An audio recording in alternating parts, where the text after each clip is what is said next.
ही आहे माझ्या संध्याकाळच्या स्वयंपाकाची तयारी. तर मी लसूण आणि गवाराच्या शेंगा दोन्ही बी काढून घेतलेल्या आहेत. लसूण शिलून घेतलेलं आहे आणि गवाराच्या शेंगा खोडून घेतलेल्या आहेत. हे मी लवकरच तयार लागली होती 5 वाजताच. कारण गवाराच्या शेंगा खोडायला टाईम लागते. आणि हा आमचा गॅस आहे, तुम्ही पाहू शकता. अशी आमची गॅसची अवस्था झालेली आहे त्याचा काच चिरल्यामुळे. आणि इकडे मी कणिक भिजून घेतलेली आहे आणि कणिक भिजवून झाकून ठेवून देणार आहे. आणि जो तो लसूण आहे तो लसूण काढून घेणार आहे. आणि आता संध्याकाळची वेळ झाली आहे, तर मी सर्व घरातले लाईट लावून घेणार आहे आणि नंतर देवपूजा करून घेणार आहे. तर ही मी अजिंठ्याहून आणलेली कापूरदानी आहे आणि आता मी लाईट लावून घेणार आहे आणि देवाजवळ मी आता दिवा आणि अगरबत्ती लावून घेणार आहे. आणि हा तुम्ही दिवा पाहू शकता. दिवा मोठा होता, त्याचं खालचं मी काढून घेतलेला आहे, कारण की हा काच जो आहे तो दिव्यापेक्षा थोडा लहान होता. फॅन लावला की दिवा विझून जायचा, म्हणून मी खालचं काढून घेतलं आणि त्याच्या खाली छोटा असा गोल दिवा ठेवून घेतलेला आहे आणि दिवा लावून घेतलेला आहे. छान असं मस्त माझी संध्याकाळची पूजा झालेली आहे, पाहू शकता तुम्ही. आणि आता बाहेर पण मी दिवा आणि धूपबत्ती लावून घेणार आहे. जेव्हा आमच्या मंदिरात आरती चालू होती तेव्हाच मी बाहेर पण दिवा आणि धूपबत्ती लावून घेते. तर मी इथे पण मस्त अशी पूजा झालेली आहे माझी. दिवा आणि धूप लावल्यानंतर मी आता घरात भाजी टाकून घेणार आहे. माझ्या शेंगा शिजलेल्या आहेत. लसूण काढून घेतलेला होता मी आणि छान मस्त कांदा आणि लसूण होऊ देणार आहे मी. त्यातलं काहीतरी कचरं काढायला गेलं तर माझ्या बोटाला चटका लागला. आणि मी आता हळद, तिखट, मीठ असं सर्व टाकून घेणार आहे. छान मस्त असं परतून घेणार आहे. त्याच्यानंतर मी शेंगा पण टाकून घेतल्या. छान मस्त अशा शेंगा आता होऊ देणार आहे आणि त्याच्यावर मस्त सांबार टाकून घेतला. माझ्याकडे धने पावडर आहे, तर ते पण मी त्यात थोडीफार टाकून देणार आहे. थोडा वेळ त्याचंच होऊ दिलं. नंतर धने पावडर टाकली. नंतर परत परतून घेतलं.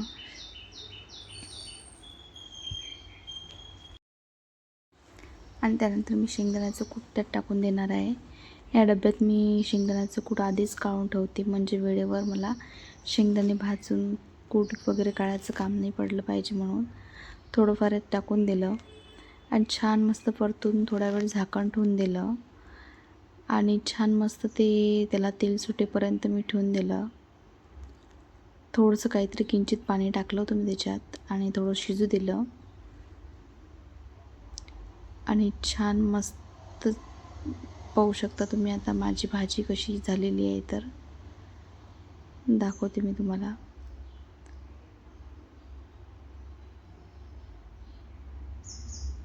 पाहू शकता अशी माझी पूर्ण भाजी तयार झालेली आहे. अशी भाजी करून घेतली आणि आता मी नंतर पोळ्या करून घेणार आहे.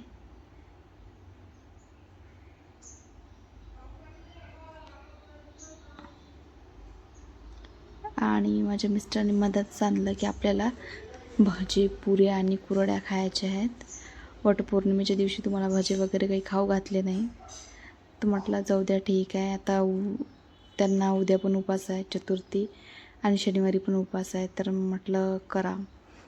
मग मी राहिलेल्या काही पोळ्यांच्या पुऱ्या करून घेतल्या, कुरड्या काढून घेतल्या आणि पाणीपुरीची जी मी बाजारातून विकत आणली होती ते पण काढून घेतले. आणि हे असं सर्व खायचं काढून घेतलं. माझ्या मिस्टरांना वेळेवर कधी काय सुचेन काही सांगता येत नाही. त्यांना असं तेलात तळलेलं पदार्थ खूप जास्त आवडतात, पण आम्ही जास्त काही असं कधीतरी खातो म्हणा.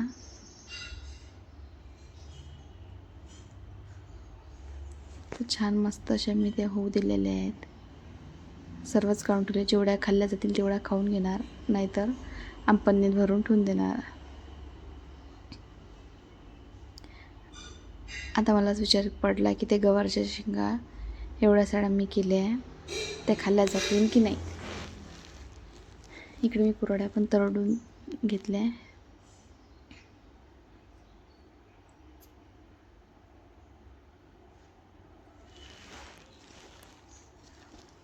आता ते ह्या कुरवड्या तळल्यानंतर आता मी भजी पण काढणार आहे.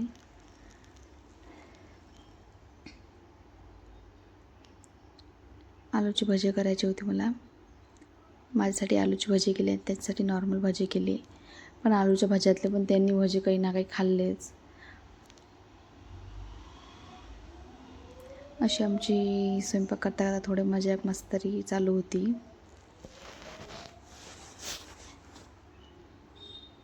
त्यांना म्हटलं मी व्हिडिओला टायटलच टाकून देते, माझा चटकेल नवरा.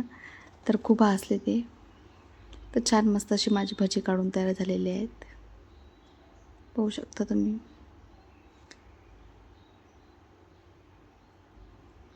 आता मस्त अशी भजी झाली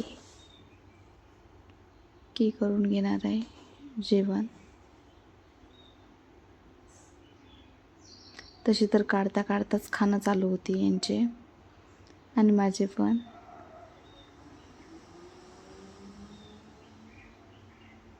जास्त काही भजी वगैरे काही काढले नाहीत, मोजकेच काढले.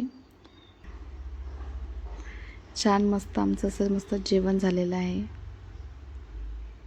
पाहू शकता. माझ्या मिस्टरांनी मला नवीनच कामं लावून दिली वेळेवर. त्यांना कधी काय सुचेल काही